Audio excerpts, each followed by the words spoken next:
I saw something fucking weird at the store. Everyone was just grabbing shit off the shelves like maniacs. Felt strange, but I didn't think too much of it. But on the way back, I noticed way more ambulances than usual. At that time, I had no idea. That danger was creeping up on me. I got some supplies and went home.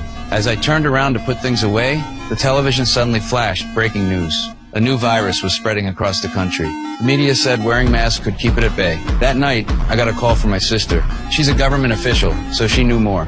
She said the virus was way worse than anyone thought, and the government had already built a shelter. She told me to get to her fast. I booked a ticket right away to leave town. But while I was waiting to board, the check-in system crashed. Then the airport announced all flights were canceled. They're just gonna keep lying!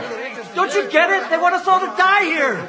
Suddenly, an emergency alert flashed on everyone's phones. The virus had spread, and the country was on lockdown. No one could come or go. I panicked and called my sister. She told me to go home and wait. She'd send someone to get me. With no other choice, I ran with the crowd, but the roads were blocked. I ditched my car and hurried on foot. When I got back to my neighborhood, I saw soldiers everywhere. They were holding someone down, dragging them to a waiting vehicle. That's when I realized one of my neighbors had mutated. I knew I had to leave town, no question. But the next day, my sister called with worse news. The virus was spreading faster than anyone expected, but she warned me stay out of the quarantine zones. The more people, the higher the risk. She told me she'd come for me once the area was abandoned. I rushed to the store to stock up on more supplies. But when I got there, the shelves were almost empty. Even the food on the floor was being snatched up. I picked up a piece of food, but an old man grabbed it from me. All I could find were some leftover crackers. As I was leaving, I saw an injured cop rush into the store and lock the doors. Before I could even figure out what was going on,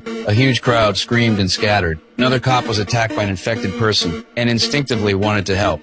But when I saw that zombie-like creature, I froze. Luckily, the cop shot it dead, but before I could recover from the shock, the injured cop mutated too.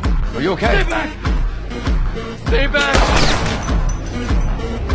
I rushed home, locked all the doors and windows, and pulled the curtains. The military was rounding up people. Soon, there was a knock on my door. I hid in the corner, holding my breath. Finally, they left. 2 weeks later, the whole city was abandoned. I never heard from my sister again. The signal was gone, and I couldn't reach her. My food was running out. So, I decided to risk it and go out looking for supplies. I only had a fishing spear, so I stayed close. I broke into a few neighbors' homes, but found nothing. Then, at the next house, I discovered someone else was still alive.